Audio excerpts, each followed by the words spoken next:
What's up, everybody? Jordan Stewart here from Vover. Thanks so much for tapping into the Vover Original Show. Just a reminder that if you want to drop your opinions about the episode or respond to the host and guests with your voice, go and download the Vover app wherever you get your apps. Vover, voice over everything. Enjoyed the show. What's up, everyone, and welcome to this Wednesday edition of the Vover Sports Card Show. I am your host, Hrelja. Today, I want to go over the most important basketball and football story that have happened this week. Aaron Rodgers coming back to the Packers and Luka scoring 48 for Slovenia in the Olympics. Let's talk about how they impact the card market. So first, looking at Luka, he had one of the most incredible Olympic performances we've ever seen in men's basketball, scoring 48 points, second most of all time. And even though I don't think it's likely, it made me ask myself, what if Luka and Slovenia actually compete for the gold? Because if they won the gold medal, which, let's be clear, should not be a thing. The U.S. should be able to easily win this tournament, but USA losing to France in the first game on Sunday should make people worry that if they play any team with true NBA talent, they could lose. Given that so many NBA superstars are sitting out of the Olympics, the only true top 5 guy in the world that's playing for the U.S. right now is Kevin Durant. If we think about Luka, he's the second best player overall in this tournament. He's used to the international style. His whole entire team is used to the international style. And if he is able to be hot and play the way he did in that first game against Argentina, which Argentina is not a bad team. We played them in an exhibition game last week and it wasn't that much of a blowout. But Luka going out there against Argentina in the first game of the Olympics and scoring 48 points really made me think, if Luka could play this great for the rest of the tournament, he might be in the position to have his greatest legacy moment that he will ever have.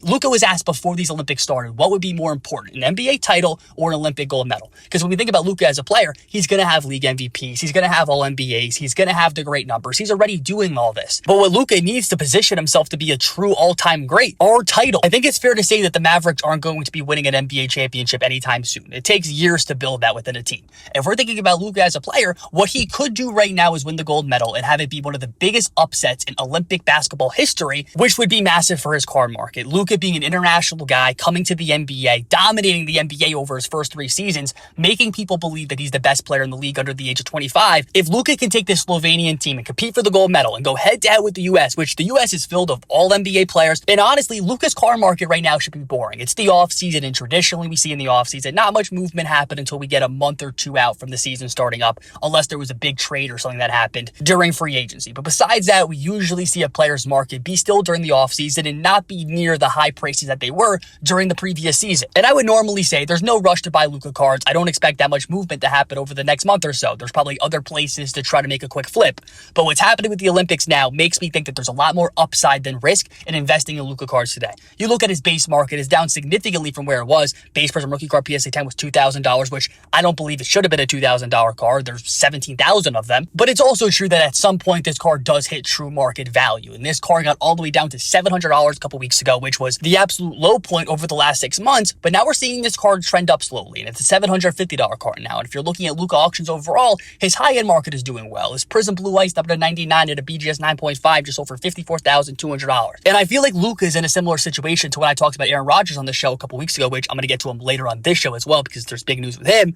But Aaron Rodgers was in a situation where he's not going to actually retire. That's the only actual big downside. I guess you could say Luka could get injured in the Olympics, but that doesn't have a high probability of occurring. So if we're looking at Luka today, you say if he could dominate the Olympics, he might get some attention now, and I might not be able to buy in lower at any other point during the offseason, and I do think that his cards are going to go up heading into next season. Or even if Slovenia flames out in the Olympics, how much downside is there? His cards are still relatively at the floors that we've seen over the last 6 months. And same thing with Aaron Rodgers. Maybe he doesn't go to the Broncos, or maybe he doesn't go somewhere else, but even if he stays on the Packers, he's still one of the best few quarterbacks of all time competing for a Super Bowl on a great team. He's going to get love when the season comes around because he's competing for a Super Bowl. So going back to Luka and how I think these players relate to each other is this. If you have a lower budget in terms of spending money on sports cards and you're looking to get into a Luka Doncic base rookie card during this offseason, I'm going to probably tell you that the better time to get it is now, because if you wait, you risk him performing amazing in the Olympics, going along with football season, making sports cards trend up, having the national happen in this week, making sports cards potentially trend up.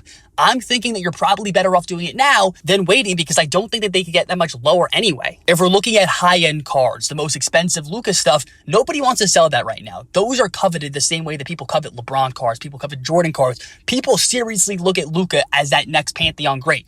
I don't know if I'm completely there with him, but I do know that casual basketball fans who are the owners of a lot of base cards, I'm confident that when the next season comes around, and even with these Olympics, there's a lot of good narratives that could help Luka Doncic card prices. And if you've been too scared to jump in for a while, this could be your opportunity. So just keep an eye out on Luka cards, what Luka's doing in the Olympics over this next week or so, because tomorrow he plays Japan. I'm sure Slovenia's going to win again. Luka's going to probably go for 40 points. Don't see anybody having the ability on Slovenia to check Luka, so I would keep an eye on him. Now, moving on to Aaron Rodgers, we got some massive news yesterday, which is going to directly impact his sports car market. Over the last couple months, there's been so many stories that have come out about Aaron Rodgers. Some people have thought that he was going to retire, which some sports books just a couple of days ago were saying that they believed that there was a real shot that Aaron Rodgers retired. There were also some people who believed that Rodgers would refuse to play for the Packers and only step on the field if he was dealt in a big trade to somewhere like the Broncos. And then there were some other people that said, look, even if something doesn't major happen, Aaron Rodgers is still going to return to the Packers. And that answer has proven to be the right response. Aaron Rodgers is back on the field with the Packers. He showed up at the training camp yesterday. We saw him and Devontae Adams walking to the field together. His cards are so down right now from where they were when he was in the NFC Championship game. His cards also are way down from when they were at the NFL draft, when people really thought that Aaron Rodgers was going to get moved in a big deal. His top space rookie card, PSA 10,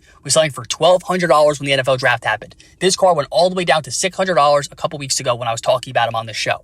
Now we see this card selling for $750 again, and I don't think we're going to see this card get cheaper in the short term. Football season is coming up. Even though Aaron Rodgers hasn't left, even though you might not think that the Packers are the best team in the league, you still have Aaron Rodgers, a top 3 quarterback. You have Devontae Adams, who's viewed as the best wide receiver in the league. The Packers are expected to win the NFC North, and that is a recipe to make people excited. If you have been buying Jordan Love cards, paying a premium for them over the last month or so, with all this news of potentially Aaron Rodgers leaving, you're not in a good spot right now because Jordan Love will not be playing this season. It is Aaron Rodgers' team. And it genuinely baffles me why people were able to move off his card so much. NFL draft. This wasn't even when he lost in the playoffs, so you can say that his card market was inflated. No, this is a couple months after the season happened at the NFL draft with people anticipating a big move for Rodgers. People were paying $5,000 for his top Chrome rookie card.